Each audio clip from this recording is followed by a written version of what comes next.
अब वो अरेस्ट किए जा चुके हैं। 25 मौतों के जिम्मेदार अधिकारी गिरफ्तार। ईओ निहारिका सिंह गिरफ्तार की गई हैं। जेई चंद्रपाल सिंह और सुपरवाइजर भी गिरफ्तार किया गया है। सुपरवाइजर आशीष को भी पुलिस ने किया अरेस्ट। ठेकेदार अजय त्यागी हालांकि मौके से फरार है और पुलिस की लापरवाही से फरार हुआ ठेकेदार। सभी सरकारी मुलाजिम गिरफ्तार किए जा चुके हैं। रसूखदार ठेकेदार अजय अभी भी फरार। कल देर रात पुलिस ने दर्ज की थी एफआईआर। पुलिस ने अजय को फरार होने का मौका दिया और इसके बाद से अभी तक अजय को पकड़ा नहीं जा सका है। हालांकि जो सरकारी मुलाजिम हैं वो गिरफ्तार हो चुके हैं। कल जो मुरादनगर में घटना हुई थी उसके संबंध में मुरादनगर थाने पर एफआईआर पंजीकृत हुई थी। उसमें 3 लोगों को, जिसमें ईओ निहारिका सिंह है, जूनियर इंजीनियर चंद्रपाल और आशीष सुपरवाइजर, इन तीनों लोगों को गिरफ्तार किया गया है और जेल भेजा जा रहा है। आगे की विधिक कार्रवाई इसमें की जा रही है।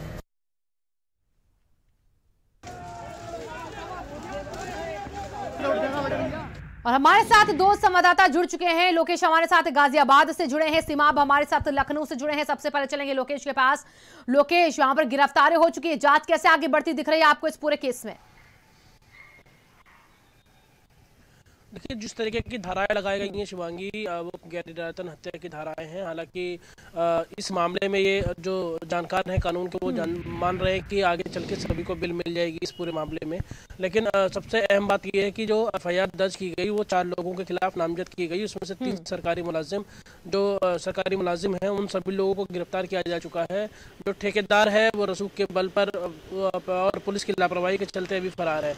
दरअसल जब भारत समाचार, जब ये घटना हुई उसके 1 घंटे के बाद ही भारत समाचार ने ठेकेदार का नाम उजागर कर दिया था और उसके बाद पुलिस उस तक नहीं पहुंच पाई। हालांकि ये माना जा रहा है कि प्रशासन की पहली प्रायोरिटी वहां पर रेस्क्यू ऑपरेशन चलाना था, लेकिन प्रशासन का एक बड़ा हमला है, उसको हिरासत में पहले ही लिया जा सकता था, क्योंकि ये माना जा रहा था कि गुणवत्ता की कमी के कारण ही ये सभी जो है ये पूरा जो बिल्डिंग कोलैप्स की गई है वो गुणवत्ता की कमी के कारण है। निहारिका सिंह जो कि ईओ है, इन्होंने ही ये सारा टेंडर फ्लोट किया था, उन्होंने ही वर्क ऑर्डर जारी किया था। और जो चंद्रपाल सिंह है, ये इस इलाके के जेई थे जिन्होंने समय समय पर गुणवत्ता की जो संतोषजनक की रिपोर्ट दी थी। हालांकि सीपी सिंह के बारे में जानकारी है कि वो 2 महीने पहले ही रिटायर हो चुके हैं। और इलाके का सुपरवाइजर जो आशीष है, उसकी जिम्मेदारी थी कि वहां पर जो किस तरीके का मटेरियल इस्तेमाल किया जा रहा है, क्या सीमेंट के बजाय और बड़ी जो है बजाय रेत इसका इस्तेमाल किया जा रहा है, इन सभी की जो है वो रिपोर्ट देनी होती है। लेकिन इन सबके बीच ये कहा जाए कि जो एक भ्रष्टाचार का सिस्टम है, सिस्टम के अंदर ये सभी लोग अपने अपने जो अपने कर्मों की अदायगी कर रहे हैं और उसी के चलते ये पूरा हादसा हुआ है।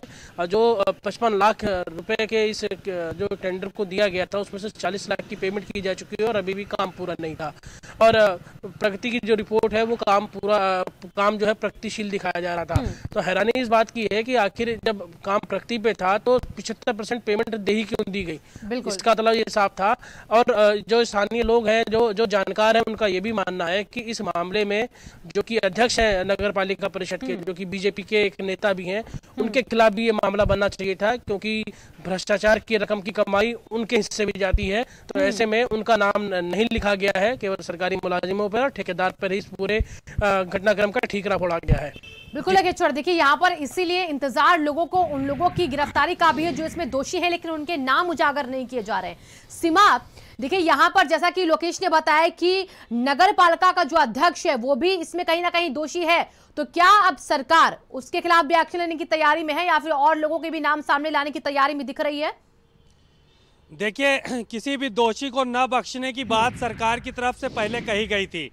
अब अध्यक्ष के खिलाफ कार्रवाई न होना यह इस बात के संकेत हैं कहीं ना कहीं गाजियाबाद की पुलिस जो है वो मिली हुई है, इसलिए उसके ऊपर एफआईआर दर्ज नहीं हुई है।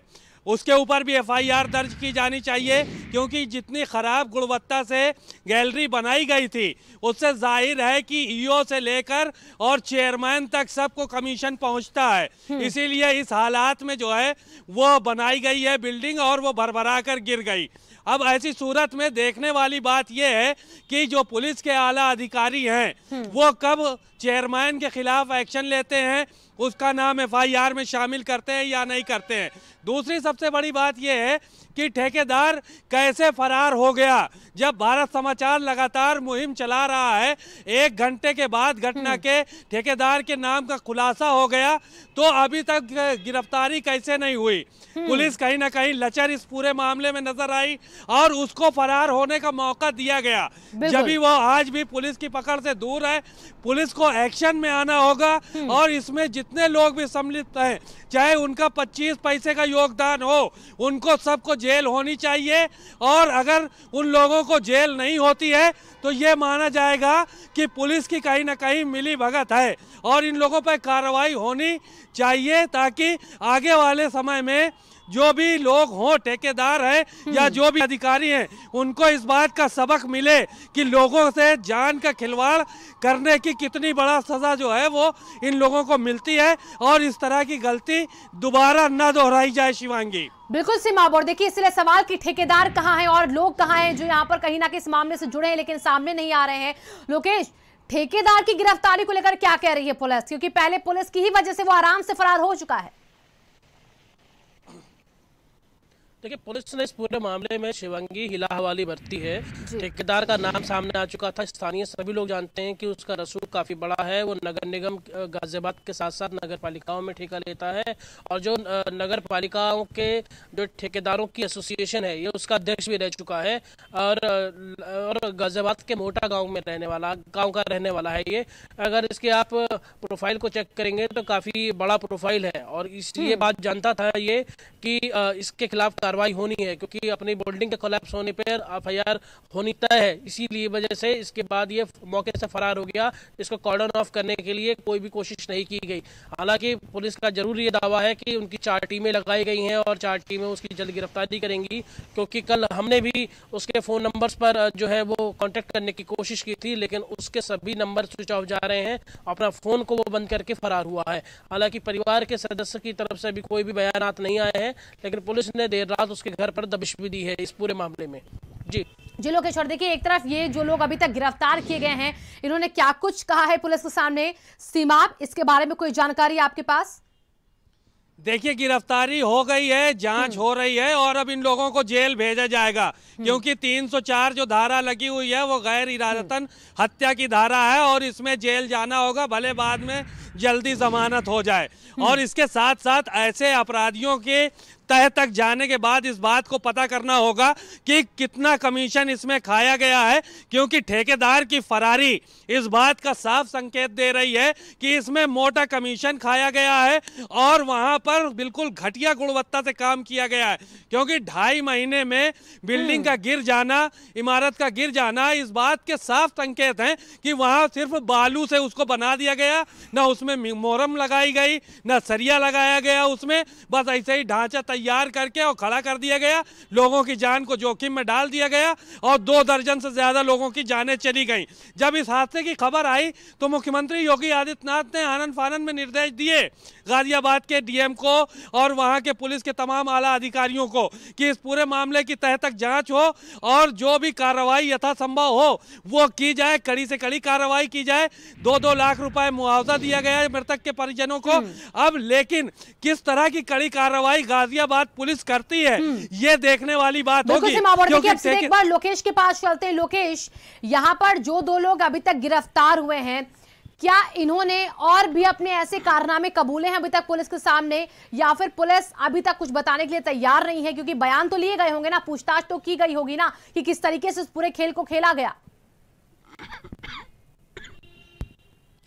देखिए शिवांगी, अभी 3 लोग जो गिरफ्तार किए गए हैं इनको मीडिया से दूर रखा गया है। हालांकि इनके अभी तक जो है मीडिया से सामना भी नहीं कराया गया है। लेकिन इन सब के बीच एक जरूरी जानकारी ये भी है कि जब इस पूरे जो गैलरी है इसका निर्माण हो रहा था, तब स्थानीय लोगों ने 3 बार शिकायत की है इसमें।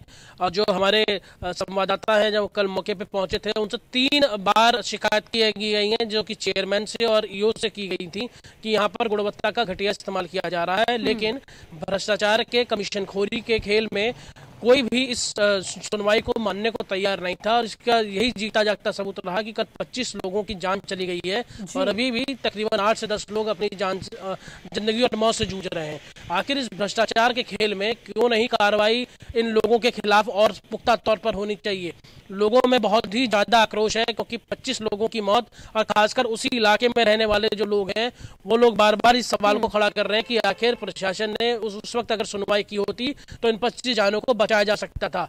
और लापरवाही इस कदर हुई है कि जो बड़े अफसरान हैं गाजियाबाद के वो भी अपनी आंखें मूंदे बैठे रहे क्योंकि ऐसा नहीं है कि ये शिकायतें केवल नगर पालिका के स्तर पर ही की गई हैं, ये शिकायतें टॉप लेवल पे भी की गई हैं लेकिन वहां पर भी कोई सुनवाई नहीं की गई क्योंकि इस पूरे चेन के अंदर हर स्तर पर कमीशन खोरी होती है।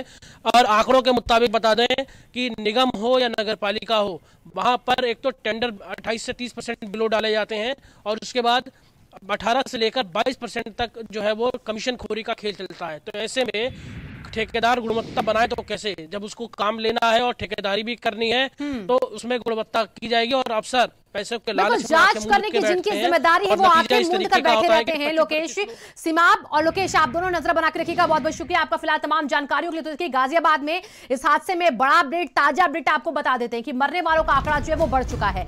लेंटर गिरने से अब तक 25 लोग यहां पर मरे हैं। नगर पालिका के भ्रष्टाचार के भेंट चढ़े यहां पर लोग, घटिया निर्माण ने लोगों की यहां पर जान ली है। शमशान में हुआ बहुत बड़ा हादसा, शव यात्रा में शामिल लोगों पर गिरा ये लेंटर। बारिश से बचने के लिए छाया में खड़े थे लोग। ठेकेदार अजय त्यागी पुलिस गिरफ्त से अभी भी दूर है। फोन